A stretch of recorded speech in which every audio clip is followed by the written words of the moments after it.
Hey guys, as usual, hope you are all having a great morning. It is bright and early on a Tuesday morning. It's really early, but thanks to caffeine, I'm here for you guys.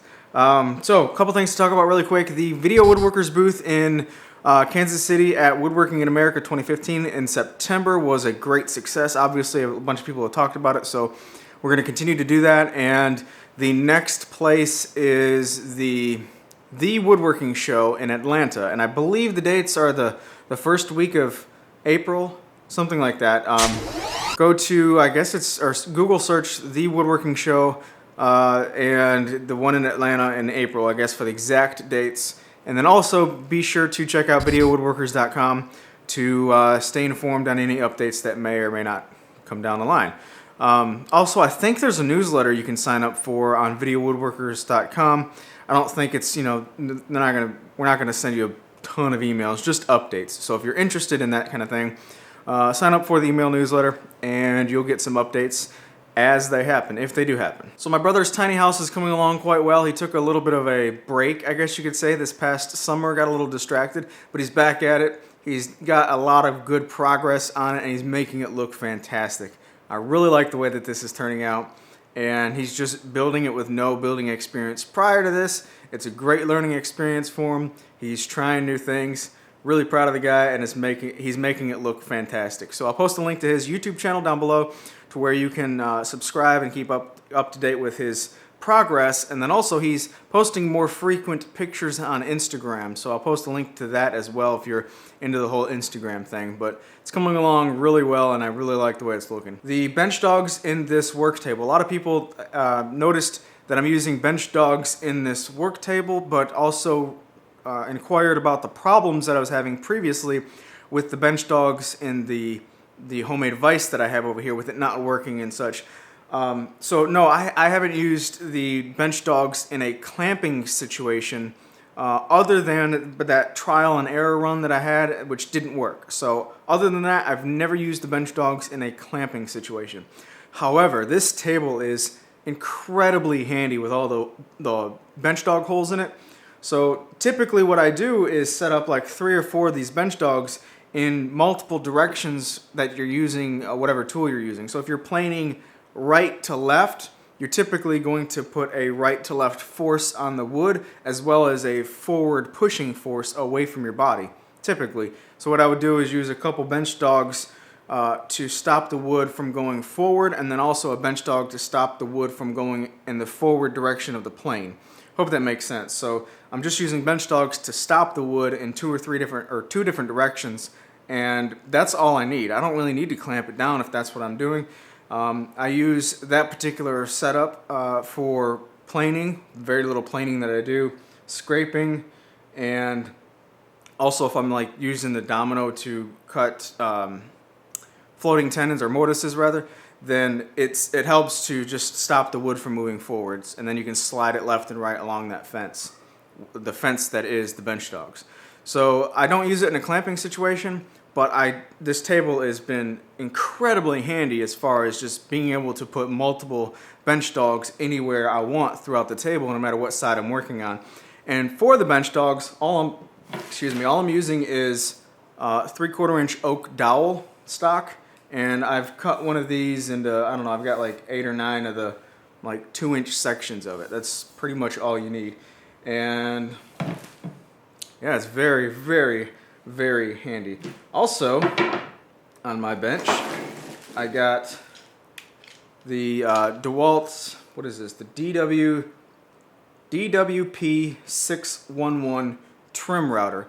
And this is now the standard option for the X-Carve and also the Shapeoko 3, these CNC machines. I've got a lot of sign type decorative items that I want to complete for Christmas that are going to be completely boring for this channel, or for my main channel. So I'm just going to put the router in the X-Carve and see how well it performs. It should perform a heck of a lot better because I use the Colt router in the Shapeoko 2. I'm not using the Colt router in this one because my cat's freaking out, because it's way more difficult to clamp it in there securely. If you've used the Bosch Colt, you know what I'm talking about.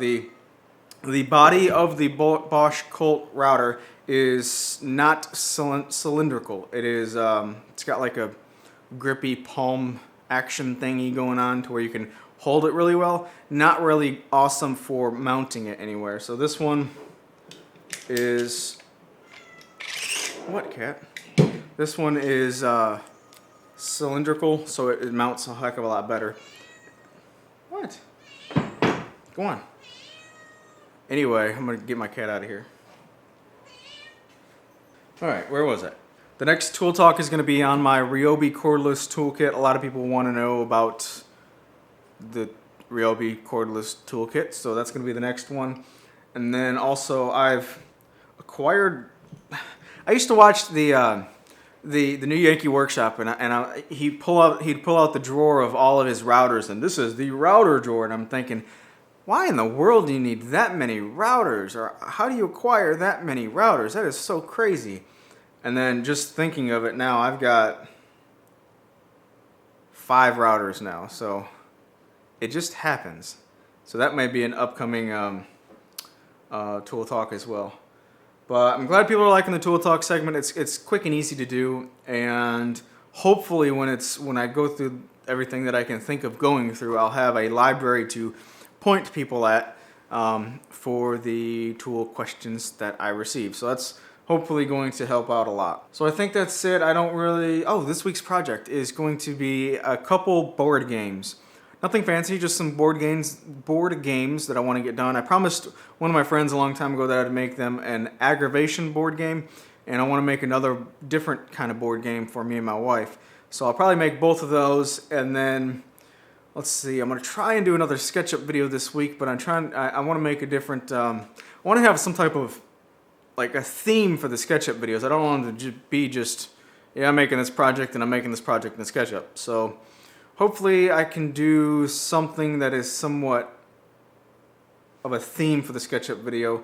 Like, you know, the last week's was mortise and tenon joinery, how easy that is to do. And there's many different ways to do mortise and tenon joinery in SketchUp, by the way. You could use the intersecting faces, the subtract tool. I just showed you one of the many ways. And before that was the actual layout and plywood. Maybe I'll do something with 2D drafting. 2D drafting in SketchUp, that'd be easy enough for a